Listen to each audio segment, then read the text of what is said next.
pessoal, tudo bem? Vamos voltar a resolver questões para o exame de suficiência? Agora nós vamos responder a questão de número 31 do exame de suficiência 2017.1 e a questão diz assim: a NBC-TG 28, revisão 3, propriedade para investimento, estabelece que o ganho ou perda proveniente de alteração no valor justo de propriedade para investimento deve ser reconhecido no resultado do período em que ocorra. A Lei nº 12.973 de 2014 estabelece no artigo 14 que a perda decorrente de avaliação de ativo ou passivo com base no valor justo somente poderá ser computada na determinação do lucro real à medida que o ativo for realizado, inclusive mediante depreciação, amortização, exaustão, alienação ou baixa, ou quando o passivo for liquidado ou baixado, e desde que a respectiva redução no valor do ativo ou aumento no valor do passivo seja evidenciada contabilmente em subconta vinculada ao ativo ou passivo. De acordo com as normas citadas, considere as seguintes informações relativas a uma sociedade empresária.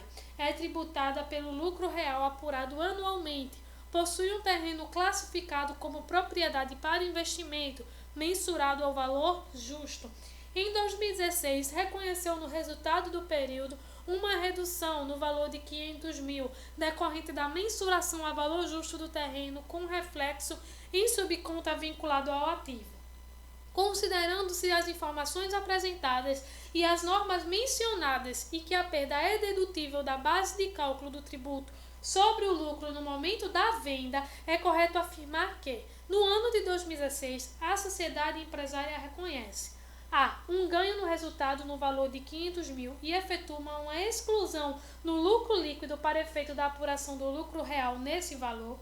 B. Um ganho no resultado no valor de 500 mil e não ajusta o lucro líquido para efeito de apuração do lucro real. C. Uma perda no resultado no valor de 500 mil e não ajusta o lucro líquido para efeito de apuração do lucro real. E D. Uma perda no resultado no valor de 500 mil e efetua uma adição no lucro líquido para efeito de apuração do lucro real nesse valor.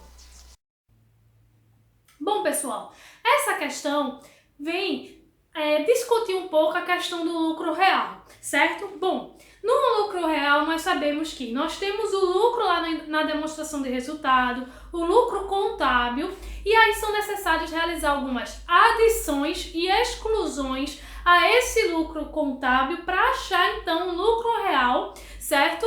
E fazer então a apuração do imposto de renda e da contribuição social. Com relação a essas adições e essas exclusões, nós temos que receitas e despesas que aumentam ou diminuem o lucro contábil, mas que não são dedutíveis para fins de imposto de renda, nós temos que analisar com cuidado para adicioná-las ou excluí-las do lucro contábil para apurar o lucro real. Então, que receitas e despesas são essas? Eu trouxe aqui um exemplo. A receita no resultado pelo método de equivalência patrimonial, a receita ou a despesa. Nós sabemos que quando investimos em uma outra empresa, pelo método de equivalência patrimonial, sempre que o patrimônio líquido dessa empresa investida aumentar ou diminuir, eu vou reconhecer no meu patrimônio, no meu ativo, as variações do patrimônio líquido da empresa investida. Bom, quando eu tenho uma receita, ou seja, o patrimônio líquido da empresa onde eu investi aumentou, isso gera receita para mim. Quando eu tenho uma receita, essa receita aumenta o meu lucro, mas ela não representa uma entrada de caixa para a minha empresa. Logo, ela termina afetando o lucro contábil de uma forma que não deveria para fins de imposto de renda. Por quê? Se a receita tributa em cima do lucro contábil, sabendo que houve uma receita que não trouxe caixa para a empresa, ela vai estar cobrando um imposto da empresa que não há aquela garantia de que há caixa para ela pagar. Por quê? Essa receita entrou, mas não representa entrada de caixa. Logo, a empresa não vai poder tirar do caixa parte desse valor para pagar imposto de renda, porque essa receita não existe fisicamente, né? Não existe o dinheiro, a entrada de caixa dela. A mesma coisa com a despesa. O que acontece? Quando a empresa onde eu investi diminui o seu patrimônio líquido, eu vou reconhecer uma diminuição no meu investimento e é uma despesa no meu resultado. Essa despesa no meu resultado vai estar diminuindo o meu lucro. Então, se diminui o meu lucro, a ideia é que eu pagaria menos imposto. Mas essa diminuição do lucro não significa uma redução do caixa.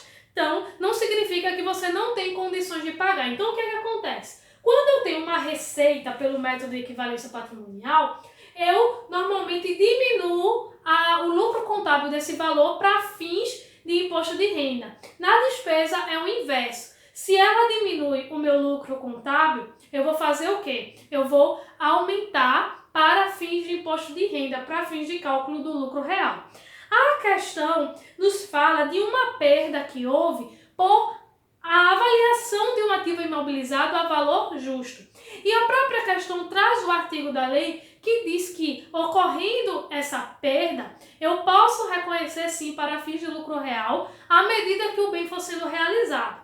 Então, o que é que eu vou fazer? Essa perda não representa de fato caixa, saída de caixa.